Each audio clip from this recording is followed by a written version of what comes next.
ರಕ್ಷಣಾ ವಿಶ್ಲೇಷಕರಾದಂತಹ ಗಿರೀಶ್ ಲಿಂಗಣ್ಣ ಅವರಿದ್ದಾರೆ. ಅವರನ್ನ ಕಾರ್ಯಕ್ರಮಕ್ಕೆ ವೆಲ್ಕಮ್ ಮಾಡ್ಕೊಳ್ಳೋಣ. ಸರ್ ನಮಸ್ತೆ, ಕಾರ್ಯಕ್ರಮಕ್ಕೆ ಸ್ವಾಗತ ನಿಮಗೆ. ನಮಸ್ತೆ, ಥ್ಯಾಂಕ್ ಯು. ಸರ್, ನಾವು ನೋಡ್ತಾ ಇರೋ ಹಾಗೆ ಪ್ರತಿಯೊಬ್ಬರ ರಕ್ತ ಕೂಡ ಕುದಿತಾ ಇತ್ತು ಏಪ್ರಿಲ್ 22ರ ದಾಳಿ ಆದ ನಂತರದಲ್ಲಿ. ಈಗ ಒಂದು ರೀತಿ ಒಂದು ಮಟ್ಟಿಗೆ ಸಮಾಧಾನ ಅನ್ನುವಂಥ ರೀತಿಯಲ್ಲಿ ಕಂಡು ಬರ್ತಾ ಇದೆ. ಈ ಬಗ್ಗೆ ಮಾತನಾಡ್ತೀನಿ ಸರ್. ನಮ್ಮ ಜೊತೆ ಬ್ರಿಗೇಡಿಯರ್ ಆದಂತಹ ರವಿ ಮುನಿಸ್ವಾಮಿ ಅವರು ಕೂಡ ಜಾಯಿನ್ ಆಗ್ತಾ ಇದ್ದಾರೆ ನೇರ ಸಂಪರ್ಕದಲ್ಲಿ. ಸರ್ ನಮಸ್ತೆ, ಕಾರ್ಯಕ್ರಮಕ್ಕೆ ಸ್ವಾಗತ ನಿಮಗೆ. ನಮಸ್ತೆ, ಜೈ ಹಿಂದ್, ಜೈ ಭಾರತ. ಎಸ್, ನಾನು ಮಾತಾಡ್ತಾ ಹೋಗ್ತೀನಿ ಸರ್. ಗಿರೀಶ್ ಸರ್, ನಾನು ಹೇಳ್ತಾ ಇದ್ದೆ ಒಂದು ಕಡೆ ಸಮಾಧಾನ ಅಂತ ಹೇಳ್ಬೋದು, ಬಟ್ ಇದು ಇಷ್ಟಕ್ಕೆ ಸಾಕಾ? ಇದಿಷ್ಟೇ ತೃಪ್ತಿ ತಂದಿದ್ಯಾ? ಇದಕ್ಕೆ ನಿಲ್ಲಿಸ್ತಾರಾ ಹೇಗೆ ಅಂತ ನೋಡಿ, ಈ ಒಂದು ದಾಳಿಯಿಂದ ಟೆರರಿಸ್ಟ್ ಅಂತೂ ನಿಲ್ಲಲ್ಲ, ಟೆರರಿಸಮ್ ಅಂತೂ ನಿಲ್ಲಲ್ಲ. ನಿಜ. ಅವರು ಈಗ ಒಂದು ತಿಂಗಳು ಸುಮ್ಮನೆ ಇರ್ಬೋದು, ಇಲ್ಲ 15 ದಿವಸ ಸುಮ್ಮನೆ ಇರ್ಬೋದು, ಮತ್ತೆ ಈ ದಾಳಿ ನಡೀತಾನೇ ಇರುತ್ತೆ ನಮ್ಮ ಮೇಲೆ. ಇವರೊಂಥರ ರಕ್ತ ಬೀಜಾಸುರರ ಥರ. ನೀವು 20 ಜನ ನೋಡಿದ್ರೆ 1 ಲಕ್ಷ ಜನ ಹುಡ್ಕೋತಾರೆ, ಆ ಥರ. ಸೊ ಇದು ಒಂದು ಸಮಾಧಾನಕರ ಅಂತೂ ತಂದಿದೆ. ವಿಲ್ ರಿಟ್ಯಾಲಿಯೇಟ್ ಅಂತ ಒಂದು ಕರೆಕ್ಟಾಗಿ ಅವ್ರಿಗೊಂದು ಸಂದೇಶ ಹೋಗಿದೆ. Every attack as an answer from India ಅಂತ ಕರೆಕ್ಟಾಗಿ ನಾವು ತೋರಿಸಿದ್ದೀವಿ. ಈ ಸಲ ತೋರಿಸಿರೋದಂತೂ ಹತ್ತತ್ರ ಅವ್ರ ಹಾರ್ಟ್ ಆಫ್ ಪಾಕಿಸ್ತಾನ್ಗೆ ಒಡೆದು ತೋರಿಸಿದ್ದೀವಿ. ನಾವು ಈ ಮಟ್ಟಕ್ಕೂ ಹೋಗ್ತೀವಿ ಅಂತ ಅವ್ರಿಗೊಂದು ಸಂದೇಶ ಅಂತೂ ರವಾನೆ ಆಗಿದೆ. ಏನೇ ಒಂದು ದಾಳಿ ಮಾಡಿದ್ರು ಪ್ರತಿ ದಾಳಿ ಇದ್ದೇ ಇರುತ್ತೆ ಭಾರತದ ಕಡೆಯಿಂದ. ಫಸ್ಟು ಸರ್ಜಿಕಲ್ ಮಾಡಿದ್ವಿ, ಸಣ್ಣ ಮಟ್ಟದ್ದು. ನೆಕ್ಸ್ಟ್ ಬಾಲಾಕೋಟ್ ಮಾಡಿದ್ವಿ, ಸ್ವಲ್ಪ ದೊಡ್ಡ ಮಟ್ಟದ್ದು. ಇದು ಇನ್ನೂ ದೊಡ್ಡ ಮಟ್ಟದ್ದು. ಸೊ ಈ ಥರ ಎಸ್ಕಲೇಟ್ ನಾವು ಮಾಡ್ತಾ ಇದ್ದೀವಿ ಅಂತ ಅವ್ರಿಗೊಂದು ಸಂದೇಶ ಅಂತ ರವಾನೆ ಆಗಿದೆ. ಅಲ್ಲ, ಅಟ್ಯಾಕ್ ಮಾಡಬಹುದು ಅನ್ನೋದಿತ್ತು, ಆದರೆ ಈ ಮಟ್ಟಕ್ಕೆ ಅಟ್ಯಾಕ್ ಮಾಡಬಹುದು ಅನ್ನೋ ನಿರೀಕ್ಷೆ ಇರಲಿಲ್ಲ. ಬಟ್ ಎಸ್ಕಲೇಟ್ ಮಾಡಿದ್ದೀವಿ. ಬಟ್ ಇದರಿಂದ ನಮ್ಮ ಭಾರತಕ್ಕೆ ನಮಗೆ ಬೇಕಾಗಿರುವಂಥ ಒಂದು ನೆಮ್ಮದಿ, ಈ ಟೆರರಿಸ್ಟ್ ಮುಕ್ತ ಪಾಕಿಸ್ತಾನ ಆಗುತ್ತಾ? ಖಂಡಿತ ಆಗಲ್ಲ. ಇದು ಜಸ್ಟ್ ಅವ್ರಿಗೆ ಒಂದು ಮೊದಲನ ಹೆಜ್ಜೆ, ಸಣ್ಣ ಹೆಜ್ಜೆ ಇಟ್ಟಿದ್ದೀವಿ ಈ ಒಂದು ಡೈರೆಕ್ಷನಲ್ಲಿ. ಸೊ ನಮಗೆ ಬೇಕಿರುವಂಥದ್ದು ಅಲ್ಲಿ ಯಾರು ರ್ಯಾಡಿಕಲೈಸ್ ಮಾಡಿ ಇಂಥವ್ರನ್ನ ಹಾಕಿ ಕಳಿಸ್ತಾ ಇದ್ದಾರಲ್ಲ, ಅಂಥ ತಲೆಗಳು ಹೋಗ್ಬೇಕು ನಮಗೆ. ಅಂಥ ತಲೆಗಳು ಹೋಗೋ ತನಕ ಇದು ಮುಗಿದೇ ಇರೋ ಕತೆ. ಇವತ್ತು ಆ ಬಿಲ್ಡಿಂಗ್ ಹೊಡೆದಿದ್ದೀವಿ, ಇನ್ಫ್ರಾಸ್ಟ್ರಕ್ಚರ್ ಹೊಡೆದಿದ್ದೀವಿ, ಅಲ್ಲಿಂದ 70ರಿಂದ 80 ಜನ ಸತ್ತಿದ್ದಾರೆ ಆ ಉಗ್ರರು. ಅವರೆಲ್ಲ ಟೈರ್ 2, ಟೈರ್ 3. ತುಂಬ ದೊಡ್ಡದು ಅಂದರೆ ಆ ಮನ್ಸೂರ್ ಅಜಾರ್, ಅವನ ಮನೆ ಕಡೆಯವರು ತಿಳ್ಕೊಂಡಿದ್ದಾರೆ. ಅವನೇನು ದುಃಖದಲ್ಲಿದ್ದಾನೆ ಅಂತಾರೆ. ನನಗೇನೋ ಒಂದು ದುಃಖದಲ್ಲಿದ್ರೂ ಕೂಡ ಮಾತಾಡಿದಾನೆ. ಅವ್ರು ಹಂಗೂ ಹೊಗಳ್ತಾನೆ, ನಮ್ಮವರೆಲ್ಲ ಬೇಗ ಖುಷಿಯಾಗಿ ಹೋದ್ರು, ಇದಕ್ಕೆ ಜಿಹಾದಿ ಮಾಡ್ಕೊಂಡು ಹೋದ್ರು, ನಾನು ಹೋಗ್ಬಿಟ್ಟಿದ್ರೆ ಚೆನ್ನಾಗಿತ್ತು ಅನ್ನೋ ಒಂದು ಹೇಳಿಕೆ ಕೊಡ್ತಾನೆ. ಖುಷಿಯಾಗೇ ಇದ್ದಾನೆ ಅವನು. ಏನು ದುಃಖ ಅಂತ ಅವ್ರ ತಲೆಯಲ್ಲಿ ಬರೋಲ್ಲ, ಅವ್ರಿಗೆ ಆ ದುಃಖ ಅನ್ನೋದಿರಲ್ಲ. ಸೊ ನನ್ನ ಅನಿಸಿಕೆ, ನೆಕ್ಸ್ಟು ಯಾವ ಮಟ್ಟಕ್ಕೆ ಟೆರರಿಸ್ಟ್ನ ಎಲಿಮಿನೇಟ್ ಮಾಡ್ತಾರೆ, ನೆಕ್ಸ್ಟು ಭಾರತದ ತಂತ್ರ ಏನು, ಅವ್ರನ್ನ ಭಿಕ್ಷೆ ಬೇಡೋ ಸ್ಥಿತಿಗೆ ತಗೊಂಬಂದು, ಊಟ ಇಲ್ಲದೆ ಇರೋ ಸ್ಥಿತಿಗೆ ತಗೊಂಬಂದು, ಬೇಡಪ್ಪ ನೀವು ಏನು ಬೇಕೋ ನೀವು ತಗೊಂಡೋಗಿ ನಮ್ಮನ್ನು ಬಿಟ್ಬಿಡಿ ಅನ್ನೋ ಸ್ಥಿತಿಗೆ ತರೋ ತನಕ ಇದು ಮುಗಿದೇ ಇರೋ ಕತೆ. ಆ ಸ್ಥಿತಿ ತರಕ್ಕೆ ಯುದ್ಧನೇ ಪರಿಹಾರ ಅಲ್ಲ. ಈಗಾಗಲೇ ನಾವು ಯುದ್ಧ ಶುರು ಮಾಡಿದ್ದೀವಿ, ಎಕನಾಮಿಕ್ ಆಗಿ ಶುರು ಮಾಡಿದ್ದೀವಿ. ನೀರು ಅವ್ರಿಗೆ ಕಟ್ಟಾಕಿದ್ದೀವಿ. ಈ ಕಡೆ ಸಪ್ಲೈಸ್ ಅವ್ರಿಗೆ ಹೋಗ್ಬೇಕಾಗಿರೋ ಬೇಸಿಕ್ ನೀಡ್ಸ್ಗಳು ಕಟ್ಟಾಕಿದ್ದೀವಿ. ಅವ್ರಿಗೆ ಮಾತ್ರೆಗಳು ಕಟ್ಟಾಕಿದ್ದೀವಿ. ಸೊ ಪ್ರತಿ ಒಂದೊಂದು ಹಂತದಲ್ಲೂ ಅವ್ರಿಗೆ ಹೊಡ್ಕೊಂಡು ಬರ್ತಾ ಇದ್ದೀವಿ. ಈಗ ನಿನ್ನೆ 15 UNSC ಕೌನ್ಸಿಲ್ ಮೆಂಬರ್ಸಲ್ಲಿ 13 ಜನಕ್ಕಾಗಲೇ ನಾವು ಮಾತಾಡಿದ್ದೀವಿ. ನೆನ್ನೆ ಅಜಿತ್ ದೋವಲ್ ಅವರಾಗಲಿ, ಮಿಸ್ತ್ರಿ ಅವರಾಗಲಿ ಮಾತಾಡಿ, ಈವನ್ ಚೈನಾಗೂ ಮಾತಾಡಿದ್ದಾರೆ. ಸೊ ಇವ್ರಿಗೆ ಯಾವುದೇ ವಿಧವಾದ ಅನುದಾನಗಳು ಬರಬಾರ್ದು IMF ಕಡೆಯಿಂದ ಆಗಲಿ, ಮತ್ತು ಇವ್ರನ್ನ FATF ಗ್ರೇ ಲಿಸ್ಟ್ಗೆ ಹಾಕಲೇಬೇಕು. ಈ ಥರ ಒಂಥರ ಹೆಂಗೆ ಹೇಳ್ತಾರೆ ಅಂದರೆ, ತುಂಬಾ ಒಂಥರ ICU ಕಳಿಸೋ ಅಂಥ ಸ್ಥಿತಿಗೆ ತಂದು ಪಾಕಿಸ್ತಾನನ ಅದಾಗದಿಗೆ ಬಿಡ್ಕೊಂಡು ಬರಬೇಕು ಅಷ್ಟೇ ಹೊತ್ತು. ಅದಕ್ಕೆ ಯುದ್ಧ ಒಂದೇ ಪರಿಹಾರ ಅಲ್ಲ. ನಿಜ. ಹಾಗಾದ್ರೆ ಇನ್ನು ಏನೇನೆಲ್ಲ ಮಾಡ್ಬೋದು ಅದ್ರ ಬಗ್ಗೆ ಮಾತನಾಡೋಣ ಸರ್. ಇನ್ನು ರವಿ ಮುನಿಸ್ವಾಮಿ ಸರ್, ಈಗಾಗಲೇ ಸರ್ ಹೇಳ್ತಾ ಇದ್ರು, ಒಂದ್ ಕಡೆ ಉಗ್ರರು ಕೂಡ ಈಗಾಗಲೇ ಕೆಂಗಣ್ಣಿಗೆ ಗುರಿಯಾಗಿದ್ದೀವಿ. ಯಾಕೆಂದ್ರೆ ಉಗ್ರರ ತಾಣಗಳನ್ನೇ ನಾವು ಧ್ವಂಸ ಮಾಡಿರೋದು, ಅವರ ಫ್ಯಾಮಿಲಿಗಳೀಗ ನಾಶ ಆಗಿದೆ. ಒಂದ್ ಕಡೆ ಉಗ್ರರಿಗೂ ಕೂಡ ಪ್ರತೀಕಾರ ತೀರಿಸ್ಕೊಳ್ಬೇಕು ಅನ್ನುವಂತಹ ಹಪಾಪಿತನ ಇರುತ್ತೆ. ಜೊತೆಗೆ ಈಗಾಗಲೇ ಪಾಕಿಸ್ತಾನ ಸರ್ಕಾರ ಕೂಡ ಪ್ರತೀಕಾರಕ್ಕೆ ಕಾಯ್ತಾ ಇದೆ. ಒಂದ್ ರೀತಿ ಭಾರತ ಈಗ ಟಾರ್ಗೆಟ್ ಅನ್ನುವಂಥ ರೀತಿಯಲ್ಲಿ ಕಾಣಿಸ್ತಾ ಇದೆ.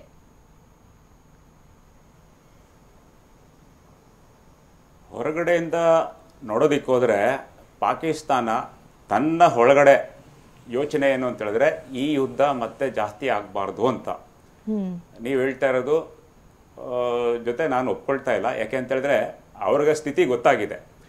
ಈಗ Pakistan civil government and military ಅಂತ ಎರಡು ತಗೊಂಡ್ರೆ ಸಿವಿಲ್ ಗವರ್ಮೆಂಟು ಇದಕ್ಕೆ ಒಗ್ಗಟ್ಟು ಕೊಡ್ತಾ ಇಲ್ಲ. ಆದರೆ ಹೊರಗಡೆ ಅವ್ರ ಕೈಯಲ್ಲಿ ಮಾತನಾಡೋಕ್ಕಾಗ್ತಾ ಇಲ್ಲ. ಆದರೆ ಇದು ನಡೀತಾ ಇರೋದೇ ಪಾಕಿಸ್ತಾನ ಸೈನ್ಯದಿಂದ. ಮುಖ್ಯವಾಗಿ ಏನು ಹೇಳಬೇಕು ಅಂತ ಹೇಳಿದ್ರೆ ಈ ಯುದ್ಧ ಧ್ವಂಸಗೊಳಿಸಿರ್ಬೋದು. ಅವರು ನಮ್ಮ ಗಿರೀಶ್ವರು ಹೇಳಿದ್ರು ಇವಾಗ ಸುಮ್ಮನೆ ಇರ್ಬೋದು, ಮತ್ತೆ ಅವರು ಮತ್ತೆ ತಯಾರಿ ಮಾಡಿ ನಮ್ಮ ಭಾರತನೂ ಅದೇ ಥರ ಮಾಡ್ತಲ್ಲ, ತಯಾರಿ ಮಾಡಿಕೊಂಡೇ ಮಾಡಿದ್ದು. ಅವ್ರು ಗುರಿಟ್ಟಿದ್ದು ಬರೀ ಅವರ ಉಗ್ರವಾದರ ಸ್ಥಳಗಳು ಮಾತ್ರ. ಏಕೆ ಅಂತ ಹೇಳಿದ್ರೆ ನಾವು ಈ ಒಂದು ದೊಡ್ಡ ಯುದ್ಧ ಮಾಡೋದಕ್ಕೆ ಸಿದ್ಧ ಇಲ್ಲ, ಯಾಕೆಂದರೆ ಇದರಿಂದ ನಾಶವನ್ನೇ ಹೊರತು ಬೆಳವಣಿಗೆ ಏನೂ ಆಗೋದಿಲ್ಲ ಅಂತೇಳಿ ಒಂದು ಸಂದೇಶ ಬರೀ ಪಾಕಿಸ್ತಾನಕ್ಕೆ ಮಾತ್ರ ಅಲ್ಲ, ಇಡೀ ವಿಶ್ವಕ್ಕೆ ಕೊಟ್ಟಿದೆ. ಆದರೆ ನಾನು ಮತ್ತೆ ಮತ್ತೆ ಒಂದು ಹೇಳೋದೇನೆ, ಯುದ್ಧ ಮಾಡದೆ ಭಾರತ ಪಾಕಿಸ್ತಾನ ಯುದ್ಧ ಗೆಲ್ಲಬೇಕು. ಯಾಕೆ ಗೆಲ್ಲಬೇಕು ಅಂತ ಹೇಳಿದ್ರೆ ಅವರ ಸಾರ್ವಜನಿಕರಿದಾರಲ್ಲ, ಈಗ ಕೆಲವು ದಿನ ಮುಂದೆ ಸಾಕಷ್ಟು ಜನ ಅಲ್ಲಿ ಇಮ್ರಾನ್ ಖಾನ್ ಸಪೋರ್ಟರ್ಸು ಇಸ್ಲಾಮಾಬಾದಲ್ಲಿ ಎಲ್ಲ ಒಗ್ಗೂಡಿದ್ರು. ಮತ್ತೆ ಅದನ್ನೇ ಏನೋ ಇದು ಸೈನ್ಯರು ಅದನ್ನೇ ನ್ಯೂಟ್ರಲೈಸ್ ಮಾಡಿಬಿಟ್ರು. ಸೊ ಆ ಥರ ಈ ಸಾರ್ವಜನಿಕರನ್ನೇ ಮುಂದುವರಿಸಿ, ಯಾಕೆಂತಂದರೆ ಒಂದು ಸರ್ಕಾರ ಅಂತ ಹೇಳಿದ್ರೆ ಸರ್ಕಾರ ಮಾತ್ರನೇ ಇಲ್ಲ, ಸಾರ್ವಜನಿಕರಿಗೂ ಸರಿಸಮಾನವಾದ ಹಕ್ಕಿದೆ, ಸರಿಯಾದ ದೇಶನ ಸರಿಯಾದ ದಿಶೆಯಲ್ಲಿ ತಗೊಂಡೋಗೋದಕ್ಕೆ. ಸೊ ಅನ್ಲೆಸ್ ಪಾಕಿಸ್ತಾನ್ ಸಿವಿಲಿಯನ್ಸು, ಯಾಕೆಂದರೆ ಅವ್ರು ಭಾಳನೇ ತೊಂದರೆ ಆಗ್ತಾ ಇದೆ ಪಾಕಿಸ್ತಾನ್ ಸಿವಿಲಿಯನ್ ಸಾರ್ವಜನಿಕರಿಗೆ. ಅಷ್ಟೇ ಅಲ್ಲ, ಅವ್ರಿಗೆ ಊಟದಾಗಿಂದನೂ ಅವ್ರಿಗೆ ಭಾರತನೇ ದ್ವೇಷಿಸಬೇಕು ಅನ್ನೋದೇ ಅವ್ರಿಗೆ ಹೇಳ್ಕೊಡ್ತಾ ಇರೋದು. ಅದೆಲ್ಲ ಹೋಗೋ ತನಕ ಈ ಒಂದು ಉಗ್ರ ಮತ್ತೆ ಕಂಟಿನ್ಯೂ ಆಗುತ್ತೆ. ಈಗ ಆಗಿರೋದು ಐ ಆಮ್ ನಾಟ್ ಸ್ಯಾಟಿಸ್ಫೈಡ್, ನನಗೆ ಒಂಚೂರು ಸಾರ್ಥಕವಾಗ್ತಾ ಇಲ್ಲ. ಹೇಳ್ತಿದ್ದಾರೆ ನಮ್ಮ ಗಿರೀಶ್ ಅವರು ಹೇಳಿದ್ರು ಸಾರ್ಥಕ ಅಂತ ಹೇಳ್ಬಿಟ್ಟು, ಅದೇ ತಾತ್ಕಾಲಿಕ ಸಾರ್ಥಕ, ಆದರೆ ನನಗೆ ಆ ಸಾರ್ಥಕನೂ ಇಲ್ಲ. ನಮ್ಮವ್ರನ್ನೂ ಒಬ್ಬರು ಕೆಲವರು ತೀರ್ಕೊಂಡಿದ್ದಾರೆ, ಅವ್ರನ್ನೂ ಬೇಕಾದಷ್ಟು ದಾಳಿ ಮಾಡ್ತಿದ್ದಾರೆ. ಬಟ್ ಇದು ಕಂಟಿನ್ಯೂಸ್ ಆಗಿ ಮಾಡ್ತಾ ಇರಬೇಕು. ಒಳ್ಳೆ ಒಂದು ಇಂಟೆಲಿಜೆನ್ಸ್ ಸೋರ್ಸ್ ಎಸ್ಟಾಬ್ಲಿಷ್ ಮಾಡಬೇಕು. ಯಾವಾಗ ಅವರು ತಯಾರಿಗೆ ಶುರು ಮಾಡ್ತಾರೋ ಆವಾಗ ಅವರು ಅದನ್ನೇ ಇದು ಸಾರ್ಥಕ ಅಂದ್ರೆ ಸರ್ ಉಗ್ರ ನಿರ್ಮೂಲನೆ ಆದ್ರೆ ಮಾತ್ರ ಇದು ಸಾರ್ಥಕ ಅನ್ನುವಂಥದ್ದು. ಅಂದ್ರೆ ನೀವ್ ಹೇಳೋ ಪ್ರಕಾರ ಯುದ್ಧ ಆಗ್ಬೇಕು ಅನ್ನುವಂತ ನಿಟ್ಟಿನಲ್ಲಿ ಮಾತನಾಡ್ತಾ ಇದ್ರಿ ಸರ್. ನಾನು ಇದ್ರ ಬಗ್ಗೆ ಮಾತಾಡ್ತಾ ಹೋಗ್ತೀನಿ. ಗಿರೀಶ್ ಲಿಂಗಣ್ಣ ಸರ್, ನಾವು ಮಾತನಾಡ್ತಾ ಇದ್ವಿ ಹಲವು ವಿಚಾರಗಳನ್ನ. ಅಂದ್ರೆ ಪಾಕಿಸ್ತಾನದ ಒಂದು ಕಡೆ ತಯಾರಿಯನ್ನು ಕೂಡ ನಾವು ಗಮನಿಸ್ತಾ ಇದ್ದೀವಿ. ಎಲ್ಲೂ ಕೂಡ ಸೈರನ್ ಕೂಗೋದು, ಮತ್ತು ಈ ರೀತಿಯ ಸ್ಫೋಟಕಗಳನ್ನು ಪರೀಕ್ಷೆ ಮಾಡೋದು, ಕ್ಷಿಪಣಿಗಳ ಪರೀಕ್ಷೆ ಕೂಡ ನಡೀತಾ ಇರುವಂಥದ್ದು. ಅಂದರೆ ಈ ಪ್ರತಿಕ್ರಿಯೆಯನ್ನು ನಾವು ಎಕ್ಸ್ಪೆಕ್ಟ್ ಮಾಡಬಹುದಾ ಪಾಕಿಸ್ತಾನದಿಂದ? ಈಗ ಪ್ರತಿಕ್ರಿಯೆ ಅವರು ಕೊಡಲೇಬೇಕಾಗುತ್ತೆ. ಇಲ್ಲ ಅಂದರೆ ಅವ್ರು ಏನಾಗುತ್ತೆ ಅಂದರೆ ಅಲ್ಲಿರೋ ಆಸಿಫ್ ಮುನೀರ್ ಅವನಿಗೆ ಉಳಿಗಾಲ ಇಲ್ಲ. ಯಾಕಂದರೆ ಅಕ್ಟೋಬರಲ್ಲಿ ಅವ್ನು ರಿಟೈರ್ಡ್ ಆಗ್ತಾನೆ. ಅವನೀಗ ಪ್ರತಿಕಾರ ಕೊಡದೆ ಹೋದರೆ ವೀಕ್ ಆಗಿಬಿಡ್ತಾನೆ ಅವನು. ಸೊ ಒಂದು ಪ್ರತಿಕಾರ ಅಂತೂ ಕೊಡಬೇಕು. ಯಾವ ಮಟ್ಟದಲ್ಲಿ ಪ್ರತಿಕಾರ ಕೊಡ್ತಾನೆ ಗೊತ್ತಿಲ್ಲ, ಯಾಕಂದರೆ ಅವನು ಯಾವ ಜಾಗದಲ್ಲಿ ಹೊಡಿತಾನೆ ಗೊತ್ತಿಲ್ಲ. ಏನೇ ಮಾಡಿದ್ರೂ ಅದು ಎಸ್ಕಲೇಟ್ ಆಗೇ ಆಗುತ್ತೆ. ಸೊ ಅವ್ನು ಎಷ್ಟರ ಮಟ್ಟದಲ್ಲಿ ಪ್ರತಿಕಾರ ಕೊಡ್ತಾನೆ ಅನ್ನೋದ್ರ ಮೇಲೆ ನಾವೆಷ್ಟು ಎಸ್ಕಲೇಟ್ ಮಾಡ್ತೀವಿ ಅನ್ನೋದು ಡಿಸೈಡ್ ಆಗುತ್ತೆ. ಬಟ್ ಪ್ರತಿಕಾರ ಅಂತೂ ಕೊಡಲೇಬೇಕು ಅವನು, ಯಾಕಂದರೆ ಅವ್ನು ಉಳಿಗಾಲ ಏನೇ ಇಲ್ಲ. They feel that will become very weak. ಇವನು ಏನಪ್ಪ ಈ ಥರ ಬಾಂಬ್ ಹಾಕಿದ್ರು ಇವನು ಸುಮ್ಮ ಕೂತಿದ್ದಾನೆ ಅನ್ನೋ ಮಟ್ಟಕ್ಕೆ ಆಗೋಗ್ತಾನೆ ಅವನು. ಸೊ ಇವನು ಏನಾದ್ರು ಒಂದು ಪ್ರತಿಕಾರ ಕೊಡ್ತಾನೆ. ಯಾವ ಥರ ಕೊಡ್ತಾನೆ ಕಾದು ನೋಡ್ಬೇಕಾಗ್ತದೆ. ಸೊ ಯಾವಾಗ ಕೊಡ್ತಾನೆ, ಯಾವ ಥರ ಕೊಡ್ತಾನೆ, ಕಾದು ನೋಡ್ಬೇಕಾಗುತ್ತೆ. ಇನ್ನು ರವಿ ಮುನಿಸ್ವಾಮಿ ಸರ್, ನೀವು ಹೇಳ್ತಾ ಇದ್ರಿ ನನಗೆ ತೃಪ್ತಿ ತಂದಿಲ್ಲ, ಈ ಏನು ಅಟ್ಯಾಕ್ ಆಯಿತು ಅದು ಇದುವರೆಗೂ ಕೂಡ ನಂಗೆ ತೃಪ್ತಿ ತಂದಿಲ್ಲ ಅಂತ. ಅಂದರೆ ಏನು ಮಾಡಬಹುದು ಅಂತ ನೀವು ಎಕ್ಸ್ಪೆಕ್ಟ್ ಮಾಡ್ತಾ ಇದ್ದೀರಾ ಸರ್? ಈಗ ನೋಡಿ, ಭಾರತನೂ ಈ ಯುದ್ಧ ಮತ್ತೆ ಜಾಸ್ತಿ ಆಗೋದಕ್ಕೆ ಅವ್ರಿಗೂ ಇಷ್ಟ ಇಲ್ಲ. ಯಾಕೆ ಅಂತ ಹೇಳಿದ್ರೆ ಯುದ್ಧ ಆದಷ್ಟು ಆರ್ಥಿಕ ಸ್ಥಿತಿ ಮೇಲೆ ಸಾಕಷ್ಟು ಸಮಸ್ಯೆಗಳಾಗತ್ತೆ. ಯಾಕಂದರೆ ಚೆನ್ನಾಗಿ ಮುಂದುವರಿತಾ ಇತ್ತು. ಈಗ ಪ್ರಪಂಚದಲ್ಲೇ 5ನೇ ಎಕನಾಮಿಕ್ ಕ್ರಾಸ್ ಮಾಡಿ 4ನೇದಕ್ಕೆ ಬರೋ ಒಂದು ಸ್ಥಿತಿಲಿ ಇರಬೇಕಾದಾಗ ಈ ಥರದ ಒಂದು ವಿಷಯ ನಡೆದ್ರೆ ಅದನ್ನ ಮತ್ತೆ ಫರ್ದರ್ ಬ್ಯಾಕ್ ಹೋಗುತ್ತೆ. ಈಗ ಅದಾನಿ ಅವ್ರದ್ದು ನೀವು ತಿಳ್ಕೊಂಡ್ರೆ ಪ್ರಪಂಚದಲ್ಲೇ ದೊಡ್ಡ ಹಣಕಾಸುಗಾರ ಅಂಥೇಳಿ ಒಂದು ಇದು ಬಂದಾಗಲೇ ಹಿಂಡನ್ಬರ್ಗು ಮುಂದೆ ಬಂತು. ಸೊ ನಾವೇನ್ ಮಾಡಬೇಕು ಅಂತ ಹೇಳಿದ್ರೆ, ಈಗ ಇವ್ರು ಹೇಳಿದ್ರು ಪ್ರತಿಕಾರ ಕೊಡ್ತಾನೆ ಅಂತ, ಬಟ್ ಅವನ್ ಮನ್ಸಲ್ಲಿ ಪ್ರತಿಕಾರ ಕೊಟ್ರೆ ಇದು ಇನ್ನೂ ಸಮಸ್ಯೆ ಜಾಸ್ತಿ ಆಗತ್ತೆ, ಅವನು ಉಳಿಯೋದಿಲ್ಲ ಅಂತ ಅವನಿಗೆ ಗೊತ್ತಿರೋದೇ ವಿಷಯನೇ. ಅದು ಗೊತ್ತಿದ್ದೇ ಅವನ್ ತನ್ನ ಕುಟುಂಬದವರು ಎಲ್ಲ ಸೀನಿಯರ್ ಆಫೀಸರ್ಸ್ ಕುಟುಂಬಗಳೆಲ್ಲ ವಿದೇಶಕ್ಕೆ ಕಳಿಸ್ಬಿಟ್ಟಿದ್ದಾರೆ. ಪಾಕಿಸ್ತಾನ ಸೈನ್ಯದಲ್ಲಿಂದ ಹೆಚ್ಚು ಕಡಿಮೆ ನನ್ನ ಮಾಹಿತಿ ಪ್ರಕಾರ 5,000ಕ್ಕೂ ಮೇಲೆ ಜನರು, ಸೈನಿಕರು, ಅಧಿಕಾರಿಗಳು ಮತ್ತೆ ಇತರರು ರಾಜೀನಾಮೆ ನೀಡಿದ್ದಾರೆ ಅಂತಿದ್ದಾರೆ. ಅದು ಒಂದು ದೊಡ್ಡ ಮ್ಯೂಟಿನಿ ಆಗೋದಕ್ಕೆ ಒಂದು ಚಾನ್ಸಸ್ ಇದೆ. ಯಾಕೆಂದ್ರೆ ಅವರು ಮಾಡಿರೋ ಕೆಲಸ ಯಾರಿಗೂ ಅವ್ರಿಗೆ ಇಷ್ಟ ಆಗ್ತಾ ಇಲ್ಲ. ಯಾಕೆಂದ್ರೆ ಅವರ ಸ್ಥಿತಿ ಈ ತರ ಒಂದು ಯುದ್ಧನೇ ಒಂದು 2-3 ದಿನಕ್ಕೂ ಅವ್ರ ಕೈಲಿ ತಾಕಿಡಿಯೋದಕ್ಕೆ ಆಗೋದಿಲ್ಲ. ಸೊ ಇಂಥ ಒಂದು ಸಮಯದಲ್ಲಿ ಈಗ ನಾವು ಉತ್ತರ ಭಾರತ ಮತ್ತೆ ದಕ್ಷಿಣ ಉತ್ತರ ಭಾರತದಲ್ಲಿರೋ ವಿಮಾನ ನಿಲ್ದಾಣಗಳೆಲ್ಲ ಬಂದಾಗಿದೆ. ಅದೇ ತರ ಪಾಕಿಸ್ತಾನಲ್ಲಿ ಎಂಟೈರ್ ಬಾರ್ಡರ್ ಬಂದಾಗಿದೆ. ಸೊ ಹೊರದೇಶದಿಂದ ಬರೋ ವಿಮಾನಗಳು ಅಂದ್ರೆ ಪ್ಯಾಸೆಂಜರ್ ಏರ್ಕ್ರಾಫ್ಟ್ಸ್ ಎಲ್ಲ ಇದು ಕಡಿಮೆ ಆಗಿದೆ ಆಲ್ರೆಡಿ ಅವ್ರಿಗೆ. ಮತ್ತೆ ಎಗೇನ್ ಆರ್ಥಿಕ ಸ್ಥಿತಿ ಕಡಿಮೆ ಆಗಿರೋದ್ರಿಂದ ಈ ಒಂದು ಕ್ರಮದಿಂದ ಅವ್ರಿಗೆ ಇನ್ನೂ ಪ್ರಾಬ್ಲಮ್ ಆಗ್ತಾ ಇದೆ. ನಮ್ಮ ಗಿರೀಶ್ ಅವರು ಹೇಳಿದ್ರು ಗ್ರೇ ಲಿಸ್ಟ್ ಅಲ್ಲ, ಬ್ಲ್ಯಾಕ್ ಲಿಸ್ಟ್ ಮಾಡ್ಬೇಕು ಅವ್ರನ್ನೇ. Grey list is very nothing. Black list next ಒಂದು 10 ವರ್ಷ ಕಾಲ ಅವ್ರನ್ನೇ ಬ್ಲ್ಯಾಕ್ ಲಿಸ್ಟ್ ಮಾಡಬೇಕು. ಒಂದು ಅದಕ್ಕೆ ಭಾರತ ಪ್ರಯತ್ನ ಪಡಬೇಕು. ಯಾಕಂದ್ರೆ ಯುದ್ಧ ಆಯ್ತು ಅಂದ್ರೆ 2 ಕಡೆನೂ ಅಮಾಯಕರು ಪ್ರಾಣ ಹೋಗುತ್ತೆ. ಆರ್ಥಿಕ ಸ್ಥಿತಿಯಿಂದ ಅವ್ರನ್ನ ಕೊಲ್ಲಬೇಕು. ಪಾಕಿಸ್ತಾನದ ಸಾರ್ವಜನಿಕರನ್ನೇ ಮುಂದುವಹಿಸಿ ಇವ್ರನ್ನೆಲ್ಲ ಮಟ್ಟ ಕಟ್ಟಬೇಕು. ಈಗ ಬಲೂಚಿಸ್ತಾನ್ ಆರ್ಮಿ ಆಲ್ರೆಡಿ ಕೆಲವೊಂದು ಕಡೆ ಅಟ್ಯಾಕ್ ಆಗಿದೆ. ಈ ಮಧ್ಯದಲ್ಲೇ ಒಂದು ಸ್ವಲ್ಪ ಅಟ್ಯಾಕ್ ಆಗಿದೆ. ಸೊ ಪಾಕಿಸ್ತಾನ್ ಫರ್ದರ್ ಬ್ರೇಕ್ ಮಾಡಿ ಬರೀ ಪಂಜಾಬ್ ಮಾತ್ರ ಪಾಕಿಸ್ತಾನ ಆಗಿರಬೇಕು. ಖೈಬರ್ ಪಖ್ತೂನ್ಖವಾ, ಗಿಲ್ಗಿಟ್ ಪಾಕಿಸ್ತಾನ್, POK ನಾವು ವಶಕ್ಕೆ ತಗೋಬೇಕು. ಖೈಬರ್ ಪಖ್ತೂನ್ಖವಾ ಒಂದು ಬೇರೆ ದೇಶ ಆಗಬೇಕು, ಬಲೂಚಿಸ್ತಾನ್ ಬೇರೆ ದೇಶ ಆಗಬೇಕು, ಸಿಂಧ್ ಬೇರೆ ದೇಶ ಆಗಬೇಕು. ಹಾಗೆ ಆಗನೂ ಇವ್ರಿಗೆ ಬುದ್ಧಿ ಬರೋದಿಲ್ಲ. ಯಾಕೆಂದ್ರೆ ಅವ್ರು ಪ್ರಯತ್ನ ಪಡ್ತಾರೆ. ಸ್ಯೂಸೈಡಲ್ ಅಂತ ಹೇಳ್ತಾರೆ ಇದಕ್ಕೆ. They are ready to go to ಯಾವೊಂದು ಮಟ್ಟಕ್ಕೂ ಅಳೆಯೋದಕ್ಕೂ ಅವ್ರು ಸಿದ್ಧವಾಗಿದ್ದಾರೆ. ಈಗ ಮಸೂದ್ ಅಜರ್ನೇ ಮತ್ತೆ ಸಲಾವುದ್ದೀನ್ ಸಾಯಿಸ್ಬಿಟ್ರು, ಇನ್ನೊಬ್ಬರನ್ನು ಶುರು ಮಾಡ್ಕೋತಾರೆ ಅವರು. ಅದಕ್ಕೆ ಕೊರತೆ ಇಲ್ಲ.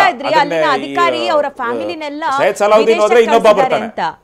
ಹಾಗೆ ಕೆಲ ನಾಯಕರು ಕೂಡ ಹೇಳ್ತಾ ಇದ್ರು, ಏನಂದ್ರೆ ಯುದ್ಧ ಆದ್ರೆ ಏನ್ ಮಾಡ್ತೀರಾ ಅಂತ ಅಂದ್ರೆ ನಾನು ವಿದೇಶಕ್ಕೆ ಹೋಗ್ಬಿಡ್ತೀವಿ ಅಂತ ಹೇಳ್ತಾ ಇದ್ರು. ಅಂದ್ರೆ ಈ ಯುದ್ಧ ನಮ್ಗಾಗೋದಿಲ್ಲ ಅದೆಲ್ಲವೂ ಕೂಡ ಗೊತ್ತಿದ್ರು ಕೂಡ ಯಾಕೆ ಮೊಂಡಾಟ ಪ್ರದರ್ಶನ ಅಂತ ಪಾಕಿಸ್ತಾನದ್ದು? ಅವ್ರಿಗೆ ಒಂದೇ ಒಂದು ಭಾರತದ ಮೇಲೆ ಚೇಡ್ ತೀರಿಸ್ಕೋಬೇಕು. ಸಿಂಪಲ್. ಇದು ಪ್ರತಿಯೊಂದು ಭಾರತೀಯ ಸಾರ್ವಜನಿಕರಿಗೆ ಗೊತ್ತಾಗಬೇಕು. ಒಂದೇ ಒಂದು ಚೇಡ್ ತೀರಿಸ್ಕೋಬೇಕು ಭಾರತದ ಮೇಲೆ. ಯಾಕಂದ್ರೆ ಸ್ವತಂತ್ರ ಆದ್ಮೇಲೆ ಅಂತ ಹೇಳ್ತಾರೆ. ಸ್ವತಂತ್ರಕ್ಕೆ ಹಿಂದೆಯಿಂದ ಅವ್ರಿಗೆ ಭಾರತದ ಮೇಲೆ ದೇಶ ಇದೆ.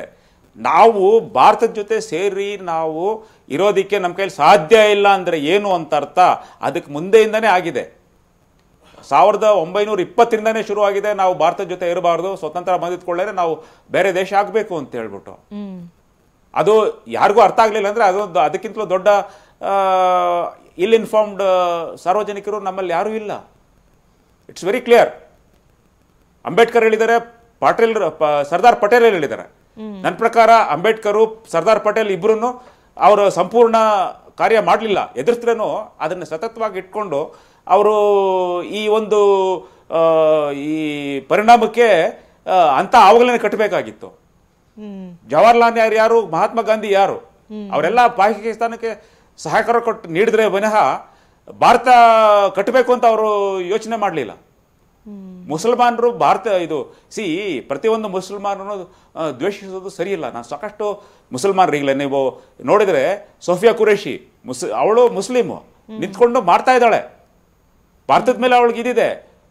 ಬ್ರಿಗೇಡಿಯರ್ ಉಸ್ಮಾನ್ ಅಂತ ಭಾರತಕ್ಕೋಸ್ಕರ, ನಾನು ಭಾರತದಲ್ಲಿ ಹುಟ್ಟಿದ್ದು, ಭಾರತದಲ್ಲಿ ಬೆಳೆದಿದ್ದು, ನಾನು ಪಾಕಿಸ್ತಾನಕ್ಕೆ ಹೋಗಲ್ಲ, ನಾನು ಭಾರತದಲ್ಲೇ ಸಾಯ್ಬೇಕು ಅಂತೇಳಿ ಭಾರತಕ್ಕೋಸ್ಕರ ಅವರು ಪ್ರಾಣ ಬಿಟ್ಟಿದ್ದಾರೆ. Highest military officer died in Indian army ಭಾರತಕ್ಕೋಸ್ಕರ ಅವರೇ, ಉಸ್ಮಾನೇನೆ. ಅಬ್ದುಲ್ ಹಮೀದು, ನಮ್ಮ doctor APJ Abdul Kalam, IH Latif ನಮ್ಮ ವಿಮಾನ ಪಡೆಗೆ ಅವರು ದಂಡನಾಯಕರಾಗಿದ್ರು. ನಾವು ಪ್ರತಿಯೊಂದು ಭಾರತೀಯರು ಭಾರತಕ್ಕೋಸ್ಕರ ಕೆಲಸ ಮಾಡಬೇಕು ಅಂತ ಪ್ರಯತ್ನ ಪಡ್ತೀವಿ ವಿನಃ ಪಾಕಿಸ್ತಾನ, ಬಾಂಗ್ಲಾದೇಶ ತರ ನಾವು ಮುಸಲ್ಮಾನರು ಮಾತ್ರನೇ ಅಂತ ಹೇಳಿ ಒಂದು ದೇಶ ಅಂತ ಹೇಳಿದ್ರೆ ಹಲವಾರು ನಾಗರಿಕರು ಅದರಲ್ಲಿ ಇರ್ತಾರೆ. ಆ ನಾಗರಿಕರನ್ನೆಲ್ಲರನ್ನು ಜೊತೆಲಿ ಕರ್ಕೊಂಡು ಹೋಗೋದೇ ಒಂದು ದೇಶದ ನಾಯಕನ ಗುರಿಯಾಗಿರಬೇಕೇ ವಿನಃ ಅವ್ರನ್ನು ನಾವು ಮುಸಲ್ಮಾನರು ಮಾತ್ರ ಕರ್ಕೊಂಡು ಹೋಗ್ತೀವಿ, ಹಿಂದೂಗಳನ್ನೆಲ್ಲ ಧ್ವಂಸಿಸ್ತೀವಿ, ಹಿಂದೂಗಳನ್ನೆಲ್ಲ ಈ ಕ್ರಿಶ್ಚಿಯನ್ಸ್ನೆಲ್ಲ ನಾವು ಹಿಂದುಳಿಸ್ತೀವಿ ಅಂತ ಹೇಳೋದು ಒಂದು ಮಹಾ ಮೋಸವಾದ ಕೆಲಸ ಇದು. ನಿಜ ಸರ್, ಅವರು ನಾಯಕರಾಗಿರೋದಕ್ಕೆ ಇದಿಲ್ಲ. ನಾಯಕರ ಯಾಕೆ ಒಂದು ಸಾಮಾನ್ಯ ಸಾರ್ವಜನಿಕರಾಗಿರೋದಕ್ಕೂ ಅವರಿಗೆ ಒಂದು ಅರ್ಹತೆ ಇಲ್ಲ. ಎಸ್ ಸರ್ ಇನ್ನಷ್ಟು ಮಾತಾಡ್ತಾ ಹೋಗ್ತೀನಿ. ಅಂದ್ರೆ ಗಿರೀಶ್ ಸರ್, ಈಗ ನಾವು ನೋಡ್ತಾ ಇರೋ ಹಾಗೆ ಸೈರನ್ ಮೊಳಗತ್ತೆ, ಸೈರನ್ ಮೊಳಗಿದ ನಂತರದಲ್ಲಿ ನಮ್ಮಲ್ಲೂ ಕೂಡ ಮಾಡಿದ್ರು, ಸೈರನ್ ಮೊಳಗಿಸಿದ್ರು. ಆದ್ಮೇಲೆ ಅಣಕು ಪ್ರದರ್ಶನ ನಡೀತು, ಹೇಗೆ ನಾವು ರಕ್ಷಣೆ ಮಾಡ್ಕೊಳ್ಬೇಕು, ಯಾವ ಸಂದರ್ಭದಲ್ಲಿ ಯಾವ ರೀತಿ ರಿಯಾಕ್ಟ್ ಮಾಡಬೇಕು ಅನ್ನುವಂಥ ಕುರಿತು. ಇದು ಸೈರನ್ ಮೊಳಗಿದ ನಂತರದಲ್ಲಿ ಭೀಕರ ಸ್ಫೋಟ ಆಗಿದೆ ಅನ್ನುವಂಥದ್ದು, ಅದ್ರ ಬಗ್ಗೆ ಏನು ಹೇಳ್ತಾರೆ? ಸರಿ, ಇಲ್ಲಿ ಭೀಕರ ಸ್ಫೋಟ ಅಂದರೆ because they have their own internal terrorism. ಒಂದು ಕಡೆ ಬಲೂಚಿಸ್ತಾನವ್ರು ಹೊಡಿತಾ ಇದ್ದಾರೆ, ಒಂದು ಕಡೆ TTP ಅವ್ರು ಹೊಡಿತಾ ಇದ್ದಾರೆ. ಅವ್ರು ಇದೇ ಒಂದು ಸಂದರ್ಭ ಯೂಸ್ ಮಾಡಿಕೊಂಡು ಈ ಥರ ದಾಳಿಗಳು ನಡೀತಾ ಇರ್ಬೋದು. ಯಾಕಂದರೆ ನಮ್ಮ ಭಾರತ ದಾಳಿ ಆದರೆ ಭಾರತ ಯಾವಾಗಲೂ ಸಿವಿಲಿಯನ್ಸ್ ಮೇಲೆ ದಾಳಿ ಮಾಡೋಕ್ಕೆ ಹೋಗಲ್ಲ. ಸಿವಿಲಿಯನ್ ಜಾಗಗಳ ಮೇಲೆ ನಾವು ಭಾಳ ಹುಷಾರಾಗಿರ್ತೀವಿ. ನಮ್ಮ ದೇಹನೇ ಅದು. ನೆನ್ನೆನೂ ನೋಡಿರ್ಬೋದು, it was A very precise strike ಅಂತಾರೆ ಅವ್ರ ಹೆಣ್ಮಕ್ಳು ಇಬ್ಬರೂ. Precise without any further escalation ಆಗದೇ ಇರೋವಂಥ ಸ್ಟ್ರೈಕು ಟೆರರಿಸ್ಟ್ಗಳ ನೆಲೆ ಮೇಲೆ ಮಾತ್ರ ನಾವು ಹೊಡೆದಿದ್ದೀವಿ ಅಂತ ಒತ್ತಿ ಹೇಳ್ತಾರೆ. ಸೊ ಈಗ ನಡೀತಾ ಇರೋವಂಥ ಮಿಸೈಲ್ ಅಟ್ಯಾಕ್ ಆಗಿರ್ಬೋದು, ಅಲ್ಲಿ ನಡೀತಾ ಇರೋ ಬಾಂಬ್, ಈ ಏರ್ಪೋರ್ಟು ಮತ್ತು ನೀವು ಹೇಳ್ತಾ ಇದ್ರಲ್ಲ ಸ್ಟ್ರಕ್ಚರ್ಸ್ ಎಲ್ಲ, ದಟ್ ಈಸ್ ಇಂಟರ್ನಲ್ ಟೆರರಿಸಮ್ ಆಗ್ಲಿಂದನೂ ನಡೀತಾನೇ ಇದೆ ಪಾಕಿಸ್ತಾನಲ್ಲಿ. ಅವರು ಅದನ್ನೆಲ್ಲ ಕಂಟ್ರೋಲ್ ಮಾಡೋಕ್ಕಾಗ್ದೇ ನಮ್ಮ ಮೇಲೆ ಹಿಂದೂ ಮುಸ್ಲಿಂ ಒಂದು ದಂಗೆ ಎದೊಳ್ಳಿ ಜನ ಈ ಕಡೆ ಫೋಕಸ್ ಆಗಲಿ, ಈ ಹಿಂದೂ ಮುಸ್ಲಿಂ ದಂಗೆಗಳಲ್ಲಿ ಮುಸ್ಲಿಂ ಅವರೆಲ್ಲ ಒಂದಾಗಲಿ ಅನ್ನೋ ಒಂದು ದೂರದ ಆಲೋಚನೆ ಇಟ್ಕೊಂಡೆ ಈ ಥರ ಮಾಡಿದ್ರು. ಬಟ್ ಅಲ್ಲೇ ನೆಲೆ ಇಲ್ಲ. ಅಲ್ಲಿ ಒಂದು ಕಡೆ ಬಲೂಚಿಸ್ತಾನ್ ಹೊಡಿತಾರೆ, ಇನ್ನೊಂದು ಕಡೆ TTP ಹೊಡಿತಾರೆ, ಈ ಕಡೆ ಮುನೀರ್ಗೆ ಅಲ್ಲೇ ಆದ ಸಿವಿಲಿಯನ್ಸ್ ದಂಗೆ ಎದ್ದಿದ್ದಾರೆ ಇಮ್ರಾನ್ ಖಾನ್ ಅರೆಸ್ಟ್ ಮಾಡಿದ್ಮೇಲೆ.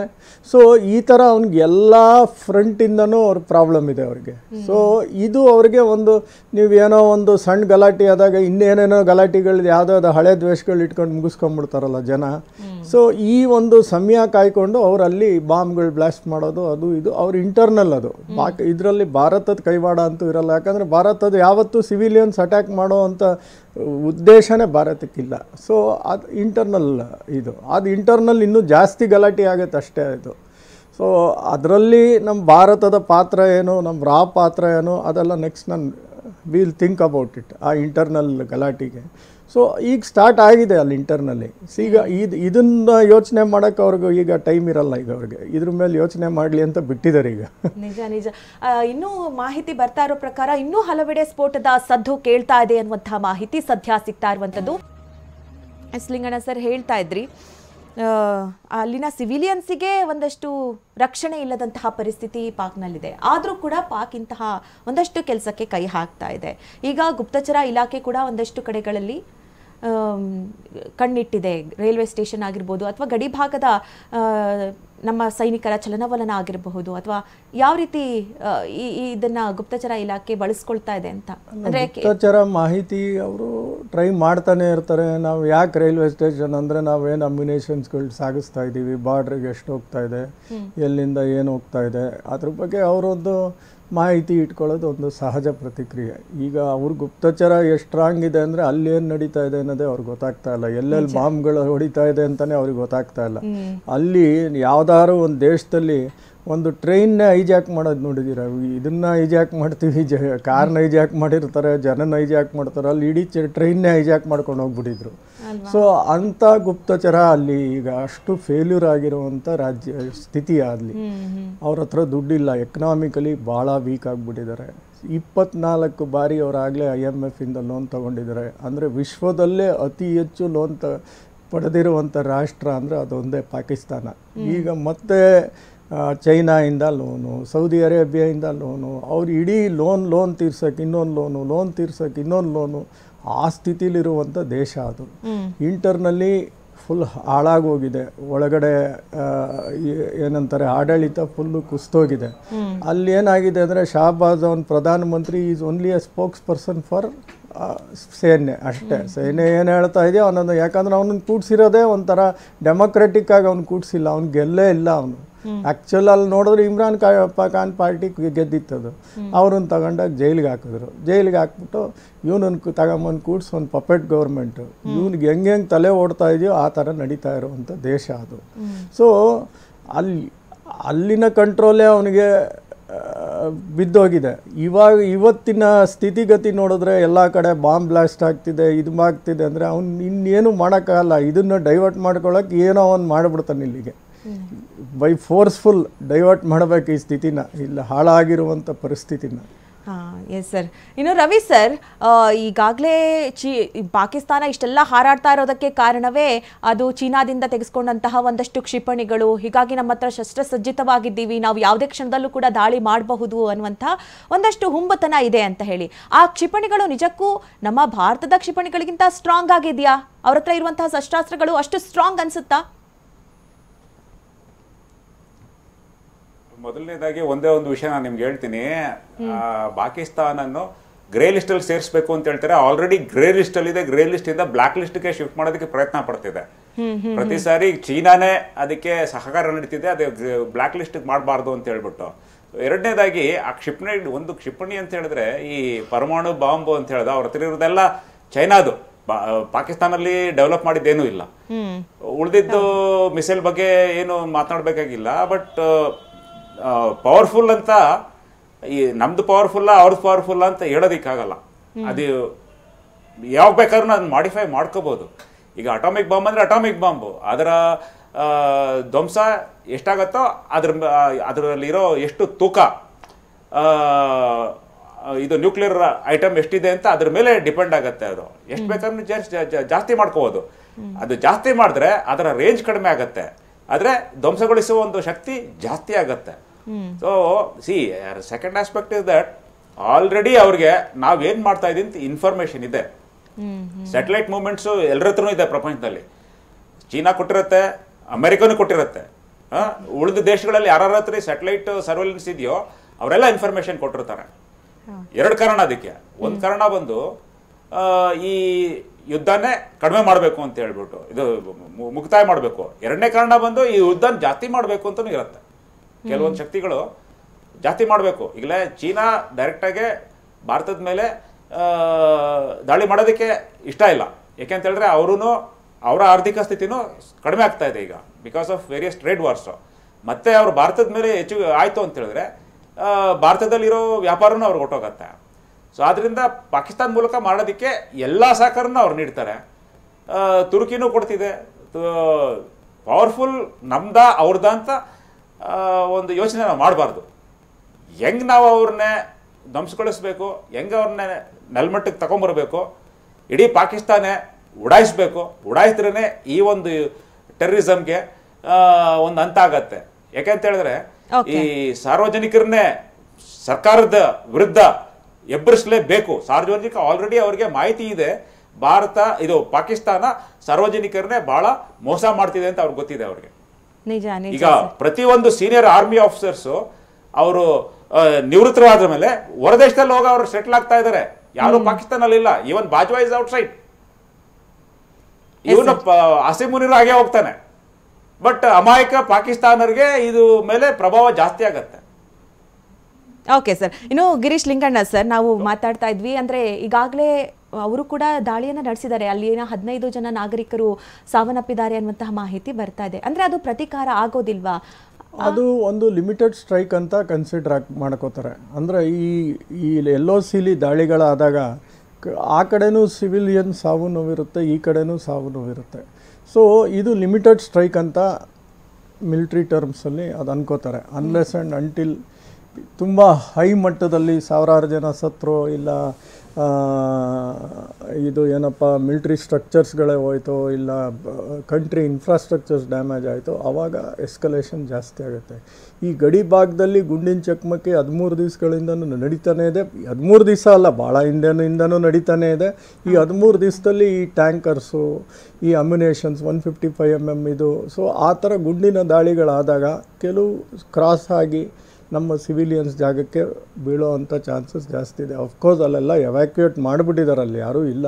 ಬಟ್ ಆಗ ಒಬ್ಬರೋ ಇಬ್ಬರು ಸಿಕ್ಕಾಕೊಂಡಿರ್ಬೋದು. But still they have taken this as a limited strike. ಇನ್ನು ಎಸ್ಕಲೇಷನ್ ಮಟ್ಟಕ್ಕೆ ಹೋಗೋವಂಥ ದಾಳಿಗಳಲ್ಲ. ಬಟ್ ಹೌದು, ಅವ್ರ ಕಡೆನೂ ಸತ್ತಿರ್ಬೋದು, ನಾನು ಇಲ್ಲ ಅಂತ ಹೇಳ್ತಾ ಇಲ್ಲ. ನಮ್ಮ ಕಡೆನೂ ಸುಮಾರು 12 ಜನಕ್ಕಾಗಲೇ ಮೃತಪಟ್ಟಿದ್ದಾರೆ. ಸೊ ಇಷ್ಟಕ್ಕೆ ಎಸ್ಕಲೇಟ್ ಆಗುತ್ತಾ? ಇಲ್ಲ. ಈ LOC ಇದರಲ್ಲಿ ಇಲ್ಲ. ಬಟ್ ನೀವು ಮಿಸೈಲ್ಸ್ ಬಗ್ಗೆ ಕೇಳ್ತಾ ಇದ್ರಿ.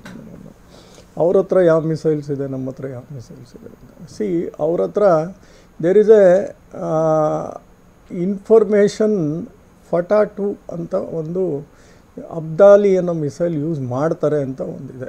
Abdali missile it can reach 200 kilometres. ಅಂದರೆ ಡೆಲ್ಲಿ ಇಲ್ಲ ಜಮ್ಮು ಕಾಶ್ಮೀರ್ ಅಲ್ಲಿ ತನಕನೂ ಅವರು ಡ್ಯಾಮೇಜ್ ಮಾಡ್ಬೋದು. ಇಲ್ಲ ಈ ಕಡೆ ಪಂಜಾಬು ಆ ಕಡೆ ಎಲ್ಲ ಮಾಡಬೇಕಂದ್ರೆ they may use swarm drones ಅಂತಲೂ ಇದೆ. ಅಂದರೆ they have use shipment from Turkey. ಈ ಡ್ರೋನ್ಸ್ಗಳು ಬಂದಿದ್ದಾವೆ, ಅದೆಲ್ಲ ಸಣ್ಣ ಡ್ರೋನ್ಸ್ ಅದು. ಸೊ ಏನು ಮಾಡ್ತಾರೆ, 200-300 ಕಳಿಸ್ತಾರೆ ಒಟ್ಟಿಗೆ. ಅದೇನಾಗುತ್ತೆ, ಆ ಒಂದು ನಿಖರವಾದ ಟಾರ್ಗೆಟ್ಗೆ ಹೋಗಿ ಬಿದ್ದು ಗ್ರೆನೇಡ್ ಥರ ಬ್ಲಾಸ್ಟ್ ಆಗುತ್ತೆ. ಅದು ದಟ್ ಈಸ್ ಸೂಸೈಡಲ್ ಡ್ರೋನ್ಸ್. ಅವಾಗ ಏನಾಗುತ್ತೆ, ನಮ್ಮ ಹತ್ರ ಇರುವ ಬ್ಯಾಲಿಸ್ಟಿಕ್ ಮಿಸೈಲ್ ಡಿಫೆನ್ಸ್ ಅಂತ ನಮ್ಮ ಹತ್ರ ಇದೆ. ಸೊ ಯಾವುದೇ ಮಿಸೈಲ್ ಬಂದರೆ ನಾವು ಅದನ್ನು ಇಂಟರ್ಸೆಪ್ಟ್ ಮಾಡಿ ಹೊಡೆದು ಓಡಿಸೋವಂಥ ಕೆಪಾಸಿಟಿ ನಮ್ಮಲ್ಲಿದೆ. ಯಾಕಂದರೆ ನಮ್ಮಲ್ಲಿ ಪೃಥ್ವಿ ಏರ್ ಡಿಫೆನ್ಸ್ ಇದೆ, ಅಡ್ವಾನ್ಸ್ಡ್ ಏರ್ ಡಿಫೆನ್ಸ್ ಇದೆ, S-400 ಇದೆ, ಬ್ಯಾರಕ್ 8 ಇದೆ. ಸೊ ವೇರಿಯಸ್ ಡಿಫೆನ್ಸ್ ಸಿಸ್ಟಮ್ಸ್ ನಮ್ಮಲ್ಲಿದೆ. ಅವ್ರದ್ದು ಏನಾರ ಮಿಸೈಲ್ಸ್ ಬಂದರೆ ಅದನ್ನು ಹೊಡೆದು ಉಳಿಸ್ಬೋದು ಅನ್ನೋ ಒಂದು ಕೆಪಾಸಿಟಿ ಇದೆ. ಬಟ್ ನೀವು ನೋಡಿರ್ಬೋದು, ಇಸ್ರೇಲ್ ಇರಲ್ಲ ಐರನ್ ಡೋಮಲ್ಲಿ 1-2 ಬಂದು ಅವ್ರ ಹೆಡ್ ಕ್ವಾರ್ಟರ್ಸ್ ಹತ್ರನೇ ಬಿತ್ತು. ಯಾಕೆ ಬಿತ್ತು ಅಂದರೆ the quantity what they sent. ಇರಾನಿಂದ ಬಂದಿದ್ದಂಥ 100-200 ಮಿಸೈಲ್ಗಳಲ್ಲಿ ಎಷ್ಟು ಅಂತ ಇಂಟರ್ಸೆಪ್ಟ್ ಮಾಡ್ಕೊಂಡು ಹೋಗುತ್ತೆ. ಅದು 1-2 ಬೀಳೋ ಚಾನ್ಸಸ್ ಇದೆ. ಆ ಥರ ಅಟ್ಯಾಕ್ ಮಾಡಬಹುದು ಅನ್ನೋ ಒಂದು ಸೂಚನೆ ಸಿಗ್ತಾ ಇದೆ ಕೆಲವು ಮಾಹಿತಿಗಳ ಪ್ರಕಾರ, ರಿಲಯಬಲ್ ಸೋರ್ಸಸ್ ಪ್ರಕಾರ. Okay sir. So this can also happen, how they can attack us ಅಂತ ನಾನು ಹೇಳ್ತಾ ಇದ್ದೀನಿ. ಓಕೆ ಸರ್, ಇವತ್ತಿನ ಕಾರ್ಯಕ್ರಮದಲ್ಲಿ ನಮ್ಮ ಜೊತೆ ಜಾಯ್ನ್ ಆಗಿ ಸಾಕಷ್ಟು ವಿಚಾರಗಳನ್ನು ನಮ್ಮ ಜೊತೆ ಶೇರ್ ಮಾಡಿದ್ರಿ. Thank you sir. Thank you. Yes Ravi Muniswamy sir, ನಿಮಗೂ ಕೂಡ ಧನ್ಯವಾದಗಳು ಸಾಕಷ್ಟು ವಿಚಾರಗಳನ್ನು ನಮ್ಮ ಜೊತೆ ಶೇರ್ ಮಾಡಿದ್ದಕ್ಕೆ.